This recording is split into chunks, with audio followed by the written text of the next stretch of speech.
All right, so next up, we were taking a look at finding inverse functions. So we've already done inverse functions before, we just haven't done them with exponential equations. But the whole process is basically the same. Okay, exponents and logarithms are your inverse operations. Okay, so that is going to be an important thing to remember. You got to tie those together. But basically, you switch x and y and then solve for y. And a lot of times for me personally, I think of it easiest if I just think of it as switching forms. Okay, so I'm going to look at this guy. I'm going to start by switching x and y. So I'm going to make it y equals 2. Nope, that's x equals 2 to the y. Wrote it right, said it wrong. Okay, so x equals 2 to the y. And then from there, we're trying to solve for y. Okay, so you want to convert this into log form. And again, I think of it easiest for me if I think of it as switching forms, right? My stupid little story, right? The numbers that live in the log cabin, the little number wants to become a big number. So my base is a 2, right? The number that's in the middle wanted to be left alone, so that was the x. And the number on the outside wanted a friend, so that was the y. So there you go. That is the inverse of y equals 2 to the x, right? That's the whole thing. Exponents and logarithms are inverse operations. So the inverse of 2 to the x is log base 2 of x. Okay, that's like the definition of what they are. All right, so let's take a look at this guy. So swap x and y. All right, and now we need to solve for y. So I'm going to bring that 2 over. So it'll be x plus 2 equals 3 to the y. And now that I have my exponent isolated, I'm going to convert forms.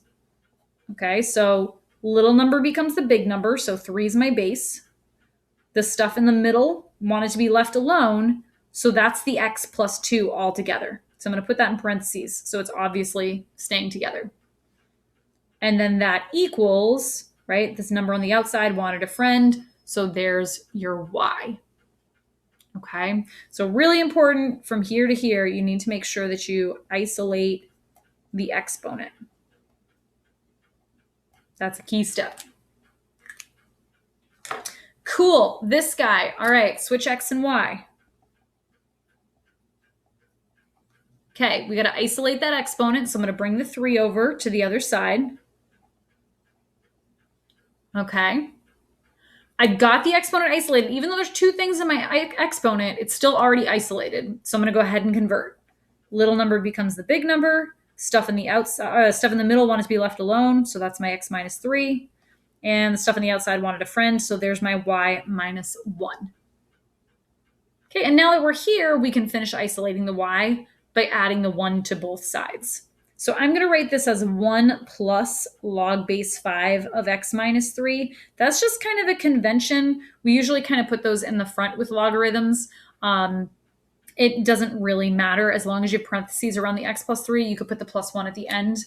But conventionally, we tend to put them in the front with these. All right, this guy, e to the x plus 4. So switch x and y. All right, isolate the exponent. And then the thing that you have to remember is that exponents, inverses, right? The inverse operation of raising e to a power is not a log, it's a natural log, it's an ln. Okay, so you're not going to write log base e, you're going to say the ln of x minus 4 equals y. Okay, so you're not going to write log base e, you're going to write ln. Okay, so watch out for that. That's a common thing that people forget.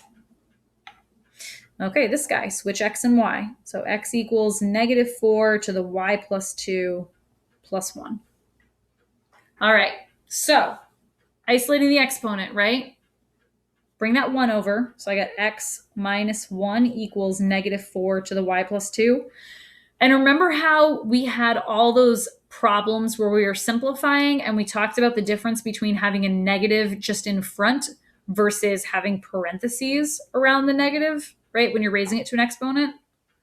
So what you're going to have to do here, because there's no parentheses, we have to get rid of the negative first, okay? Because the 4 is raised to the y plus 2 power. The negative is not, because there's no parentheses. So what I'm going to have to do is divide or multiply everything by a negative and make it negative x plus 1 equals positive 4 to the y plus 2. Okay, so from here to here, you have to get rid of the negative. All right, and now we've got our exponent isolated, so now I can convert. So little number becomes the big number. Stuff in the middle wanted to be left alone, right? And the stuff on the outside wanted a friend. And then from there, I can solve for y, bring that -2 over. And again, by convention, we just sort of write that in the front. You could write it in the back, but by convention, it goes in the front. Cool.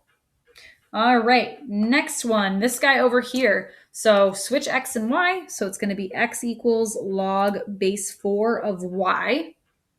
So this time I'm starting with a log and I'm converting to an exponent. So we're just converting in the opposite direction. Little number becomes the big number. Number on the outside wants a friend. Stuff in the middle wanted to be left alone. The middle here isn't really in the middle because it's written on the opposite side, but you know. Okay, and again, that should make sense because logs and exponents are inverse operations, right? Log base 4 of y and 4 to the x, or I'm sorry, log base 4 of x and 4 to the x, those are inverse operations by definition. That is what the definition of what a logarithm is. It's the inverse operation of raising something to the x power. All right, so this guy, switch x and y.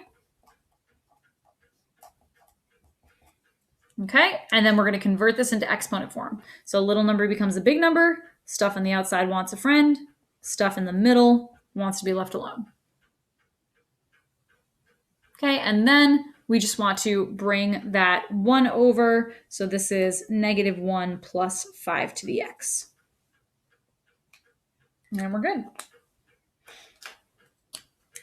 All right, this guy right here, switch x and y. Okay, I'm going to bring that 3 over. Okay, I got to get rid of the negative because we got to totally isolate the log first. So it's going to be -x plus 3 equals positive ln of y. Okay, and then when we convert this, remember an ln has a base e. So little number becomes a big number, that's an e, right? The little number becomes a big number, right? The stuff in the middle wanted to be left alone. Ooh, nope, sorry. The stuff on the outside wants a friend, -x plus 3. I knew where it was going, I just totally lost track of my story. Like I had it converted in my head, but I couldn't match the story to it. So e to the -x plus 3 equals y. And that is our answer. Okay, so from here to here, again, you got to get rid of the negative. All right. And then we've got this last one here. So switch x and y. Slide this over a little bit more. All right, I got to do the log by itself, so I'm going to bring the 2 over first. Oops, I forgot to actually write y there. My bad. All right, and then we're going to convert it. So it's going to be little number becomes a big number, right? Stuff on the outside wants a friend. Stuff in the middle wants to be left alone. And then finally get the y by itself, add the 3 to both sides. So it's going to be 3 plus 4 to the x minus 2 equals y. And then there we go. Okay, so I always find this a little refreshing after doing all the graphing stuff because the graphing is just kind of annoying. And I find finding inverses personally for me just feels a little bit quicker and easier because it's a little bit more algebra, a little less geometry. But that's it. That's how you find the inverse of a exponential or logarithmic function.